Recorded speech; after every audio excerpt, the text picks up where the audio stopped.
The news broke like a fastball, shattering the plate glass of expectation.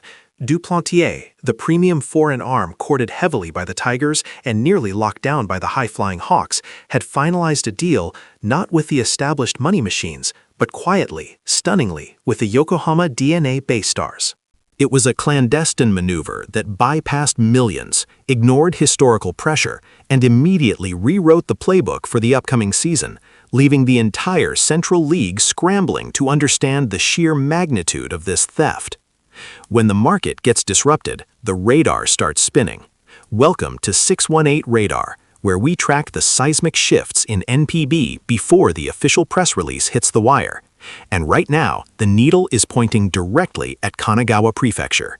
The timeline of this signing is critical because it tells a story of calculated patience triumphing over impulsive spending. For weeks, the narrative was dominated by the SoftBank Hanshin bidding war. Duplantier was destined to join a dynasty or solidify a powerhouse rotation.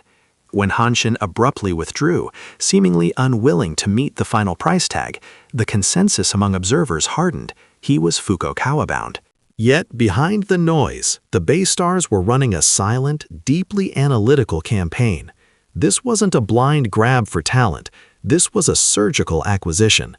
They secured a pitcher who, despite his recent injury history, still possesses one of the most devastating two-seam fastballs in global baseball, a pitch that averaged 95.8 mph last season. The acquisition isn't just about 2026, it's about signaling DNA's intention to permanently elevate themselves from perennial contender to undeniable champion. The reaction across the league was predictably split, yet united in shock. The loudest cries of anguish, naturally, came from Tokyo. "It's infuriating," lamented one prominent Giants blogger, Hiroshi Kaga. "We had the money, we had the history. We were rumored to be investigating him right up until December." Now, in the dead of winter, we are left questioning why the Kyojin organization sat still. We needed that anchor, especially after dealing away some depth. We signed Tori, and we have our veterans, sure, but we needed an undeniable ace, a guaranteed number 1 or 2 to stabilize the staff. When the season starts, the central question won't be who wins the pennant, but why the Giants failed to execute. This frustration stems from a fundamental belief that premium talent should gravitate toward the wealthiest, most recognized franchise. Duplantier's choice directly refutes that dogma. Meanwhile, the response from the Tigers faithful offered a grudging, competitive relief, tinged with palpable fear.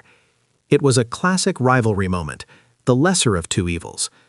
"I'm not happy he's in the Central League, don't get me wrong," commented Aiko Sato, a lifelong Hanshin. "But the fact that he went to Yokohama rather than joining the Giants makes the sting slightly less potent. I'd rather face him 4 times a year in a competitive series than see him dominate in the Tokyo Dome while we struggle to find our rhythm. It makes us angry, yes, but mostly because we know how much of a threat he now is." This highlights the cruel paradox of the rivalry.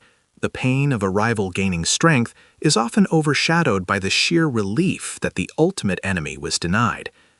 But let's address the core counter-argument that immediately surfaced. Can one pitcher, even one of Duplantier's caliber, truly shift the entire balance of power in the Central League? Many pundits immediately dismissed the signing as a quality upgrade, but not a game-changer. Yokohama's championship chances are still thin, they argued. They need more than just an arm. They need a structural hitting overhaul. This perspective fundamentally misses the psychological and organizational weight of this move. Look at the data. Last year, the BayStars bullpen was excellent, ranking 3rd in the NPB with a combined 3.15 ERA. Their biggest weakness was the bridge, the exhaustion and inconsistency of their 4th and 5th starters, which led directly to a staggering 18 blown saves in critical late-season games.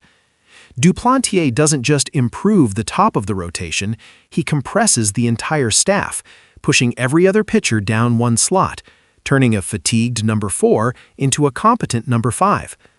This injection of stability fundamentally changes DNA's identity. The team now boasts a formidable top 3 rotation with Azuma, perhaps Imanaga, and Duplantier leading the charge, giving them a rotation depth few teams, even the Giants, can genuinely match. This is not just an upgrade, it's a fortification. The real plot twist, the reason Duplantier chose the relative calm of Yokohama over the glitz and guaranteed massive contracts elsewhere, was revealed through sources close to the negotiation team. It was about the splitter. The money was comparable to others, but the vision was unique, explained baseball scout Kenji Tanaka. DNA didn't just offer him a paycheck, they offered him a specialized development plan centered entirely on refining his splitter velocity and break, a pitch he struggled to command last season, only throwing it 8% of the time. They showed him data modeling predicting that by increasing his splitter usage to 20% and shaving the velocity difference between his fastball and splitter down to 9 miles per hour, he could increase his K9 ratio from 7.8 to over 10. He went where they promised to make him great, not just where they promised him a mansion. The BayStars weren't buying a finished product. They were buying a project with exponential upside, convincing the player they had the internal expertise to realize that potential. This quiet, strategic genius is what truly won the deal, cementing Duplantier's path to the Hamistar. The question now looms large. If the quiet, strategic money is winning the arms race, what does that say about the outdated acquisition strategies of the big market clubs? The Duplantier decision has irrevocably altered the landscape, forcing every team in the Central League to recognize that the threat in Yokohama is no longer hypothetical. This stunning development serves as a stark warning to the entire NPB establishment. Complacency is punished, and strategic organizational alignment now trumps pure financial power. What do you, the fans, think? Does Duplantier's signing elevate the BayStars into true championship contention this season, or are they still a piece or two short? Let us know your thoughts in the comments below. Smash that like button if you appreciate this deep dive. Share this video with your fellow baseball fanatics, and most importantly, subscribe to 618 Radar so you don't miss our next breakdown of the biggest shifts rocking Japanese baseball.